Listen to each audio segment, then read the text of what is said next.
Channel south நேயர்களுக்கு வணக்கம். இன்றைக்கி அம்மையார் நிர்மலா சீதாராமன் டொக்கா மாட்டியிருக்காங்க. ரொம்ப நாள் கழிச்சு, கிட்டத்தட்ட ஒரு 6 மாதத்துக்கு அப்புறம் நம்மகிட்ட மாட்டியிருக்காங்க.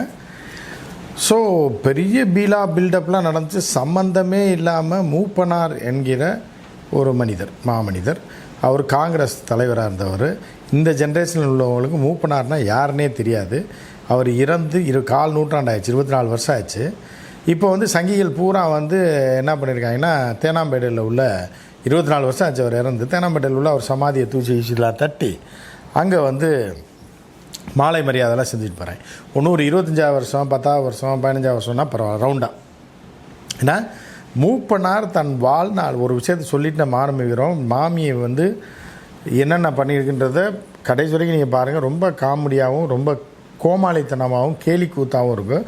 இந்த அம்மா மட்டும் தொடர்ந்து தமிழ்நாட்டில் பிரச்சாரங்களை மேற்கொண்டு இது மாதிரி வந்தது அப்படின்னா நிச்சயமாக பிஜேபி டோட்டலாக மண்ணை கவிட்டு போயிடும். இங்கே இருக்கிறத 7% வாங்கிட்டு இருந்தாங்க, அது 4% ஆயிரும். ஸோ இப்போ என்ன அப்படின்னு பார்த்தீங்க அப்படின்னா, பெரிய நிகழ்ச்சி மாதிரி நடத்துகிறாங்க. யார் இது பண்ணுறாங்கன்னா, இப்போ தான் மூப்பனாருடைய மகன் ஜி.கே. வாசன் மத்திய அமைச்சராக இருந்தவர். மூப்பனாருக்காக இவருக்கு பதவி கொடுத்தாங்க. தமிழ்நாடு மாநில காங்கிரஸ் தலைவராக இருந்து அதை நடத்த தெரியாமல், இலவும் தெரியாமல், எட்டும் தெரியாமல் முடிஞ்சு போயிட்டாப்புல. இப்போ ஜி.கே. வாசனை அவர் குடியிருக்க வீட்டில் 3வது வீட்டில் கேட்டால் கூட இவர் தான் ஜி.கே. வாசனான்னு யாருக்கும் தெரியாது.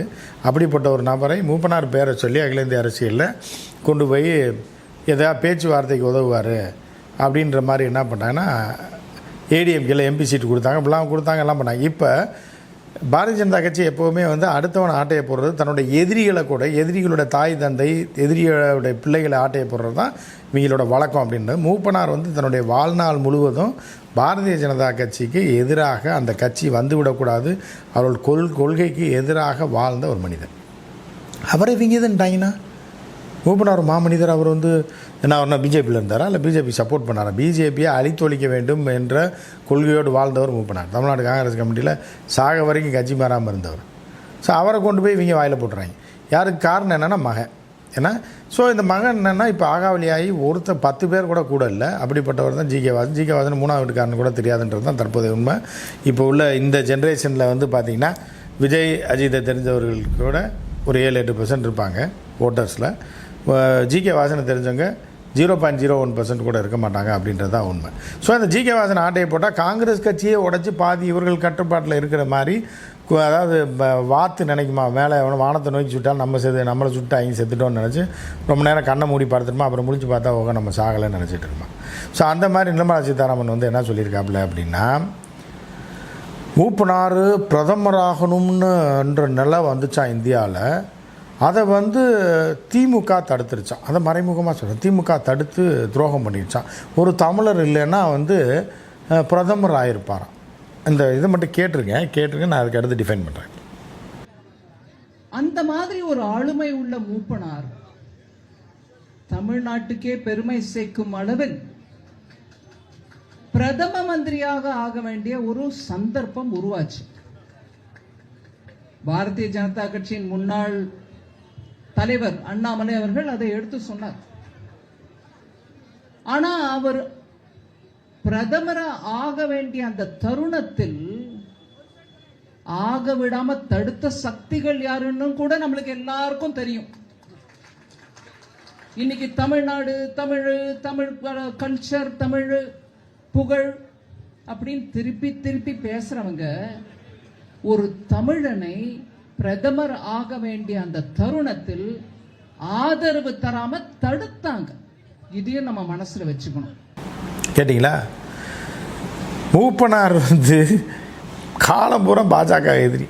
ஏன்னா அதாவது திமுக வாஜ்பாய்க்கு ஆதரித்து அங்கே ஆட்சி இருக்கும்போது அதை கவிழ்த்து விடுவது காரணமாக இருந்தவரை மூப்பனார் தான். பாரதிய ஜனதா கட்சியை ஒழித்து கட்ட வேண்டும் என்ற கங்கணம் கட்டி கொண்டிருந்தவர் மூப்பனார். அவருக்கு சமாதிக்கு மாலையை போட்டுட்டு அவரை திமுக எடுத்துட்டு சென்றாங்க. அதுக்கப்புறம் இன்னொன்னா, சரி நம்ம நிர்மலா சீதாராமன்ட்டே கேட்போம், சரி அவர் மகன் தான் இருக்கார்ல, கூட்டு போய் பிரதமர் ஆக்கி விட வேண்டியதானே? மூப்பனாரை திமுக காலவாரி விட்டுருச்சியா? பிரதமராக ஒரு தமிழர் பிரதமராக வர வேணாம் நினச்சி, ரைட்டு துரோகம் பண்ணிடுச்சு, ரைட்டு ஓகே, உங்கள் பணி இப்போ வருவோம். எதிர்கட்சியில் இருந்தால் உங்களை அழித்தொழிக்க வேண்டும் இருந்த மூப்பனாரை நீங்கள் தத்தெடுக்கிறீங்க, ரைட்டு ஓகே. அதே இப்போ மகனை கூட்டு போய் ஆக வேண்டியதானே? மோடியை துரத்தி விட்டு, மோடிஜியை மாற்றி விட்டுச்சு, இந்த மாதிரி மூப்பனார்னு ஒருத்தர் பிரதமராக பார்த்தாரு, திமுக தடுத்துருச்சு, இப்போ நான் போய் பேசிட்டு வந்துட்டேன், தயவுசெய்து நீங்கள் கொஞ்ச நாளைக்கு ஒரு 6 மாதத்துக்கு அவர் பையனுக்கு பிரதமர் பதவி கொடுத்து ஏன்னா அவரை பிரதமர் ஆக்கி விடுங்கன்னு சொல்ல வேண்டியதானே. எவ்வளோ பெரிய இருக்கவனை கூமுட்டான்னு நினச்சாங்களா இல்லை இவங்க கூமுட்டை கூவையிலான்றது நமக்கு தெரியல. எல்லா பேரும் வந்திருக்காங்க. எடப்பாடி பழனிசாமிலேருந்து எல்லாருமே உட்காந்துருக்காங்க. ஏன்னா இவரை பாராட்டி அண்ணாமலை பேசுகிறாராம். அண்ணாமலை வந்து தான் இதை சொல்கிறாராம், எது மூப்பனாரை பிரதமர் ஆக வேண்டிய மூப்பனாரை தடுத்ததுன்னு. மூப்பனார் காலத்தில் மூப்பனார் கட்சி தொண்டர்கள் செவுத்தை பிடிச்சி நடக்கும்போது சுண்ணாம்பை பிடிச்சி நடந்தவர் யார்? அண்ணாமலை. அப்போ 10 வயசு, இப்போ 25 வயசு, 35 வயசு தான் இருக்கும், 10 வயசு தான் இருந்திருக்கு அண்ணாமலை. இவர் வந்து மூப்பனாரை பற்றி பேசுகிறாராம். அதை பார்த்துட்டு இந்த அம்மையார் வருத்தப்பட்டு இவங்க வருத்தப்பட்டு பேசுகிறாங்களாம், மூப்பனார் பிரதமர் ஆக முடியல அப்படின்னு. அதுக்கப்புறம் அடுத்து ஒன்று சொல்கிறாங்க பாருங்களேன். அதாவது தமிழக மக்கள் வந்து ஆட்சியை குடுன்னு நீங்கள் வந்து ஆளுங்கன்னு எவன் கூப்பிட்டான்? உடனே ஒருத்தனை காட்டு பார்ப்போம். யார் கூப்பிட்டா உங்களை போகிற இடம்புறம் அடித்து துரத்தி விட்டுக்கிட்டு இருக்காங்க. தமிழக மக்கள் கேட்குறாங்களாம் ஆட்சியை மாற்றி இவங்க வந்து ஆட்சி பண்ணட்டும் அப்படின்னு. சாராயம் பெருக்கெடுத்து தான் அந்த வீடியோ பாருங்களேன். இது பூரா மத்திய அரசு மோடியை கண்டித்து மக்கள் பேசிகிட்டு இருக்கதை திமுகவுக்கு எதிராக பேசுகிறாங்கன்னு சொல்லி, மாநில அரசுக்கு எதிராக பேசுகிறாங்கன்னு சொல்லி இந்த அம்மா இந்த அம்மாலாம் இப்போ தனியாக வெளியில் வந்துச்சுன்னா வேறு எதையோ எடுத்து அடிப்பாங்க. அந்த மாதிரியான ஒரு நிலையில் தான் தமிழ்நாட்டு மக்கள் இருக்காங்க. நம்ம இதை கேட்டுருங்க. முதல்ல தமிழ் மக்கள் கேட்குறாங்க, நல்லாட்சி கொடுங்க,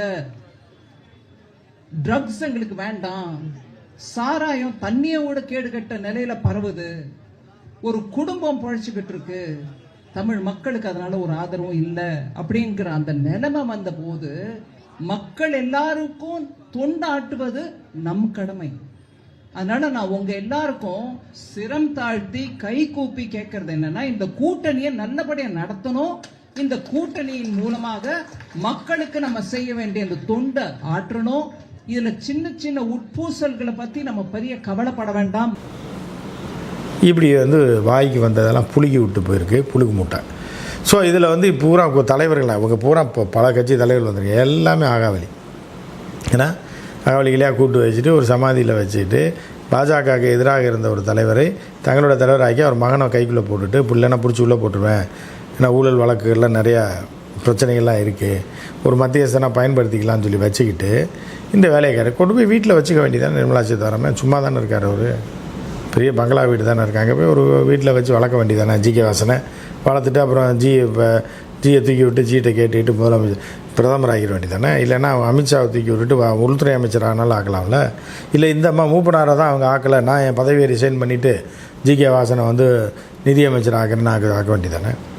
இப்படிப்பட்ட இப்போ ஆகாவலிகளெல்லாம் வச்சுக்கிட்டு என்ன ஆச்சு, இந்த அம்மா தொடர்ந்து வரணும், தமிழ்நாட்டில் பிரச்சாரம் பண்ணணும். சத்ரின்னு ஒரு படத்தில் வில்லன் சொல்லுவார் திலகன், எஸ்பி சார் நீங்கள் திருப்பி அதே எஸ்பியாக வரணும், நான் உங்கள்கிட்ட எதிர நிற்கணும், நீங்கள் என்கிட்ட மோதணும், உங்களை அழிக்கணும் அப்படின்ற மாதிரி நிர்மலா சீதாராமன் வரணும், தொடர்ந்து தமிழ்நாட்டில் பிரச்சாரம் பண்ணணும் பாரதிய ஜனதா கட்சிக்கு. இப்போ இந்த மாதிரி ஆகாவலித்தனமாக எதையா பேசணும், பாரதிய ஜனதா கட்சியை அழிக்கணும். இதுதான் வந்து நிர்மலா சீதாராமன் அந்த கட்சிக்கு செய்ய வேண்டிய ஒரே தொண்டு, தமிழக மக்களுக்கு செய்ய வேண்டிய ஒரே நல்ல விஷயம் என்னென்னா இதுதான். தொடர்ந்து பிரச்சாரம் பண்ணாலே இந்த அம்மா வச்சு பாரதிய ஜனதா கட்சியை ஒழிச்சு கட்டிடுவாங்க. இருக்கிற 7%, 4%, 3% ஆயிரும். ஸோ தொடர்ந்து இந்த அம்மா வரணும், இந்த மாதிரி பல பொய்களை சொல்லணும், தமிழக மக்கள்கிட்ட கட்சி சீரழியணும். இதை நம்ம பார்க்கணும். இதுதான் நடக்க போகுது. மற்றும் ஒரு நிகழ்ச்சியில் சந்திப்போம். நன்றி, வணக்கம்.